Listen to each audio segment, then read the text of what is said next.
अस्सलामुअलैकुम स्टूडेंट्स, मैं हूं मुदस्सिर इनाम और आज का जो हमारा टॉपिक है वो है the day and the dam pro.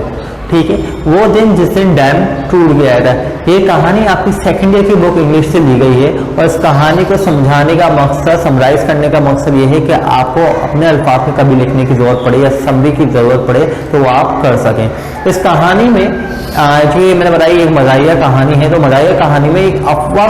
होती है जो कि पूरे इलाके में फैल जाती है। तो पहले भी हमने बात करी कि ये इस पोयम को आपकी टेक्स्ट बुक में डालने का मकसद क्या था, आपको क्या बात इस पोयम के जरिए या इस चैप्टर के थ्रू समझाना चाह रहे थे। तो पहली बात जो आपको समझाना चाह रहे थे वो ये थे, पहले हम देखते हैं कि हमारी पोयम में या हमारे चैप्टर के अंदर क्या बताया जा रहा है, वो कहानी है क्या। इस कहानी में बताया जाता है कि एक शहर होता है जहां पर सारा काम अपने मामूल के मुताबिक चल रहा होता है। एक शख्स जो कि अपने घरेलू काम की वजह से, अपने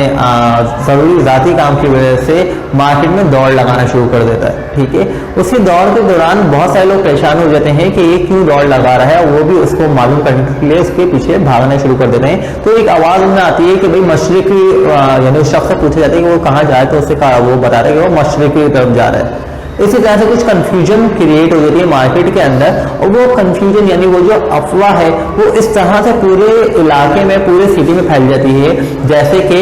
उस इलाके के पास जो डैम होता है वो टूट गया हो और सब लोग मशरिक की तरफ भागना शुरू कर देते हैं, क्योंकि उस शहर का जो मशरिकी हिस्सा होता है वो बुलंदी की तरफ होता है। तो ये अफवाह के अंदर बहुत सारे इसके अंदर वाकया, इस कहानी के अंदर वाकया भी हैं कि भाई एक शख्स अपने घर में काम कर रहा होता है, जब उसे पता चलता है कि सैलाब आने वाला है या इस तरह से डैम टूटने वाला है, तो वो भी क्या करता है, अपनी जरूरत की चीजें उठाता है, जैसे कि अंडे, डबल खाने पीने की चीजें, और घर से भाग जाता है, सिर्फ इसलिए कि वो शायद मशरिक की तरफ बुलंदी है, वहां पर जाकर अपनी जान बचा लेगा। जब सभी लोग इस तरह से निकलना शुरू कर देते हैं तो उनका जो ट्रैफिक होता है, ट्रैफिक सिस्टम होता है, उनके जो यानी कि रोड्स होते हैं वो पूरी तरह से जैम हो जाते हैं। इससे क्या होता है कि आपको जो यानी जो लोग मूवमेंट कर रहे थे उनको भी परेशानी हो, जो और ज्यादा लोग आ रहे उसकी वजह से और ज्यादा अफरा तफरी के इम्कान बढ़ रहे थे। ठीक है, अटैक नहीं, बहुत सारे अफरा तफरी के इम्कान बढ़ रहे थे। फिर इसी तरह से जब लोगों को इस बात का एहसास हो गया कि वो अपनी गाड़ी के साथ मशरिक की तरफ नहीं जा सकते, तो उन्होंने अपनी गाड़ियां, अपने घर खुले छोड़कर मशरिक की तरफ भागना शुरू कर दिया। इसी दौरान जब फौज को जब ये बात पता चली, यानी कि मीडिया पे ये बात आई और पूरे इलाके में ये बात फैली, तो गवर्नमेंट की तरफ से अनाउंसमेंट की गई कि भाई इस तरह से कोई डैम नहीं टूटने वाला, ये एक अफवाह है। अफवाह के लोग बताने के लिए लोगों के पास रस्ते के अंदर टीवी वगैरह मौजूद नहीं थी, सारी चीजें उन्होंने छोड़ दी थी। आर्मी को ऑर्डर दिए गए कि आप जाएं और आप जाकर लोगों को बताएं, अनाउंसमेंट करें इन जगहों पर, रोड के ऊपर, जहां जहां कभी जाए कि डैम नहीं टूट रहा, ये सिर्फ अफवाह थी। जब आर्मी उन इलाकों के अंदर आती है तो लोग शायद ये समझते हैं कि वाकई में डैम टूट गया।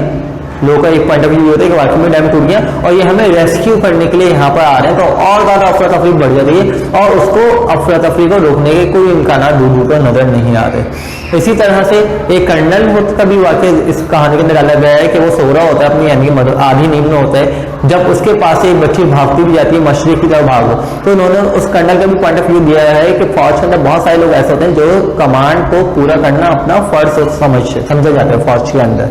तो वो क्या करता है, वो भी समझता है कि शायद किसी हाई ऑफिशियल ने उसको कोई कमांड दी कि मशरिक की तरफ जाओ, तो वो फौज भी भागना शुरू कर देता है। और जब सब लोग देख रहे होते हैं कि फौज तक इस तरह से भाग रही है, बाकी लोग भी भाग रहे हैं, तो सब एक तरह से देखा जाए चलना शुरू कर देते हैं मशरिक की तरफ। तो कई घंटों के कंफ्यूजन के बाद, इस अफवाह के बाद, लोगों को या फौज जो है वो अपनी बात को मनवाने में कामयाब हो जाती है लोगों तक कि वाकई में किसी भी किस्म का कोई सैलाब या कोई डैम नहीं टूटा और ये सब अफवाह थी। इस कहानी के क्या में ये भी बताया कि वो उस इलाके के, उस शहर के जो लोग थे, वो जब इस बात का पता चल रहा है कि ये सिर्फ अफवाह थी और हम इस तरह से उसके ऊपर रिएक्ट कर मशरिक की तरफ भाग रहे, किसी ने अपनी गाड़ियां खुली छोड़ दी, किसी ने अपने घर खुले छोड़ दिए, अपने किचन खुले छोड़ दिए, अपने फैमिली को छोड़ दिया, यानी कि सब लोग अपनी अफरा तफरी में थे, कोई कहाँ रह गया, कोई कहाँ रह गया। जब वो सारे लोग वापसी अपने घरों की तरफ आ रहे थे, अपनी चीजों की तरफ आ रहे थे, तो उन्हें बहुत ज्यादा शर्मिंदगी का एहसास और सारे के सारे एक दूसरे से नजर चुराते फिर रहे थे, लेकिन ये एहसास भी कुछ देर तक उनमें रहा, फिर उसके बाद आहिस्ता आहिस्ता जैसे पता जिंदगी नाम ही चलने का है, वो है अगले दिन से उसी शहर के अंदर इस तरह से जिंदगी चलना शुरू हुई कि किसी को पता ही नहीं है कि पिछले दिन क्या वाकया पेश आया था। तो अब इस चैप्टर से हमें, या जो राइटर है या जो ऑफिशियल्स हैं जिन्होंने आपकी टेक्स्ट बुक के अंदर यह चैप्टर डाला है, वो ये है कि किसी की सुनी सुनाई बातों पर उस वक्त तक यकीन नहीं करना चाहिए जब तक आप उसको, यानी कि किसी कंफर्मेशन आपको मिल ना जाए, ठीक है। या इस किस्म की सिचुएशन जो अचानक से पैनिक क्रिएट कर देती है लोगों के अंदर, उस तरह से किस तरह से काम लेना चाहिए उस कंडीशंस के अंदर। इसी के साथ दीजिए इजाजत, खुदा हाफिज।